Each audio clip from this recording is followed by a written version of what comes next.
Welcome to Investors Insights, episode number 184. Today we will be discussing the shiny objects that can distract your portfolio and the markets. And for our video watchers, we invite you to try listening to the same information on our podcast. Many people are discovering they like listening to it while they are driving or exercising. So links can be found to the right of this video. And with that, let's get started. You're listening to Investors Insights with Greg Powell and the Portfolio Strategy team from Five Plan Partners. Morning, gentlemen. Morning, Greg. So good meetings this morning. I want to, for our viewers, I want to elaborate on something. Our intro talked about shiny objects that can distract the markets in the portfolio. In last week's vlog, we talked about the presidential debate that whoever, the general public felt like may have been a stronger presence in the debate, that would kind of determine how the markets would react. Agree on that? Yep. So I think we need to follow up because of this reason. Right now, everybody's very focused on the presidential debate.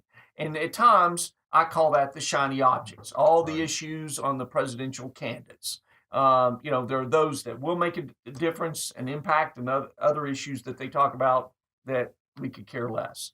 In terms of the shiny objects, though, in the debate that we saw between Hillary Clinton and Donald Trump, the consensus came out that maybe Hillary did better in the verbal boxing match than Trump did.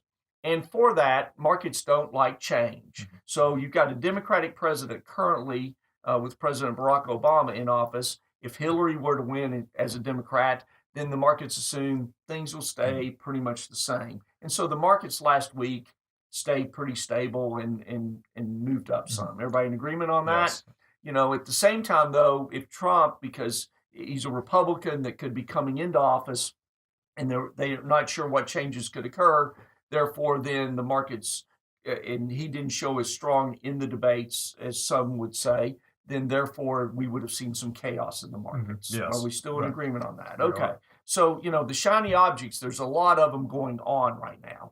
At the same time, we've got a lot of things going on that we think our viewers need to be aware of, one of which is consumer sentiment. Right. And in our meeting this morning, you brought up some points that I don't think people are hearing about in the media. So let's talk about that for a minute, Trey. Yeah, so last month's consumer sentiment came out for September at 91. So that's a very positive reading. Yeah. And so what could impact that? That shows consumers very happy. So what we're watching also last week, a big news event, OPEC came out and said that they're going to reduce production or freeze production. And this is the first time that people have actually seemed to believe them because the oil market has shot up. So you've got oil today crossing about $50 a barrel. That'll first, we'll see, impact price at the pump. Consumers will see that. And what's interesting is that the price at the pump has a direct impact on consumer sentiment. It's the most correlated input that people see. So if you see the price of the pump go up, consumer sentiment start to come down, people start feeling worse about, the current economy. Yeah, they don't think they have enough money in their pocket. Exactly. Is that right? Right. That'll should have an immediate impact on consumer sentiment. You get people that are less happy, then that could have an impact on a macro scale on the U.S. and really the election. So the big shiny object is oil prices going up. The next layer is you see price at the pump go up. Then the next layer where people don't notice, whoa, shocking, consumers start feeling worse. Sure, and somebody needs to do something about that. Is that correct? Correct. And so that, what you're saying is that could sway votes. Right. So the first layer is everyone kind of feels bad about, how can that impact your portfolio? Personally, you see it at the pump, you've got to pay more. But how that could impact investments is consumer sentiment starts to get worse.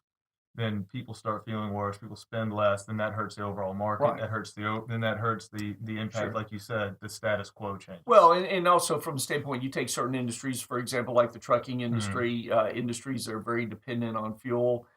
Their costs go up as well. Their earnings aren't as good. So it's not only just the individual products that consumers might be buying. It's also those companies that have to ship and deliver those products. Right. And what's also fascinating is the OPEC decision is just an agreement on, in principle. It doesn't go actually into effect until mid-November, their mid-November meeting. Okay. So this is all just words right now. So prices go up. You could see the price of the pump go up, and then come November after our election, they just say, forget about it. Let's just keep. Let's Right. just keep. Well, the and you're bringing up a election really good point here is that in one of our previous vlogs, we talked about how a lot of things going on right now have to do with words. high. Mhm. In other words, with Yes. the Federal Reserve, we've had this constant, words going around. Do we raise rates? Do we not? Do we lower rates?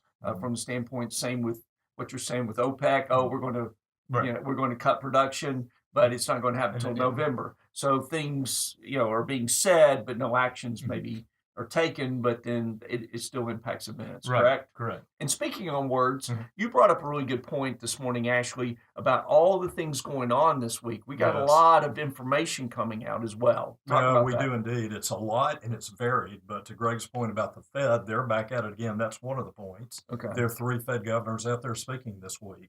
The Chicago Fed governor's in New Zealand talking about international economy. Okay. The Richmond Fed governor is here domestically in Charleston, West Virginia. And then the Cleveland Fed governor is speaking Friday.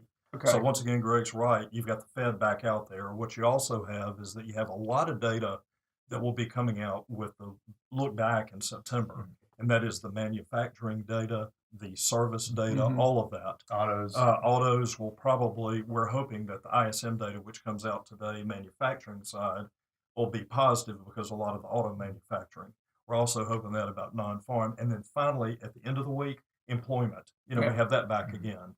We have ADP report Wednesday, but we have the Labor Department's non-farm payroll Friday. Sure. The forecast for that is about 170,000 plus new jobs created, as opposed to 151 in August, which is good. But then possibly again on Fed Mhm. lends more credence perhaps to Wow. a rate increase in December. So in other words, from the standpoint of this week, a lot of shiny objects are out there. Yes.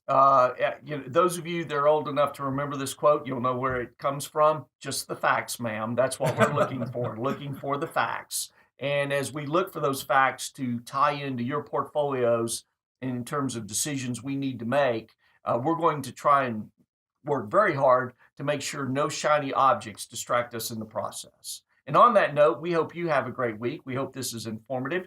And we also, whether you agree with us or disagree with us, we like the debate. So don't hesitate to continue sending your emails, your comments, your phone conversations, because we enjoy the interaction. Have a great week.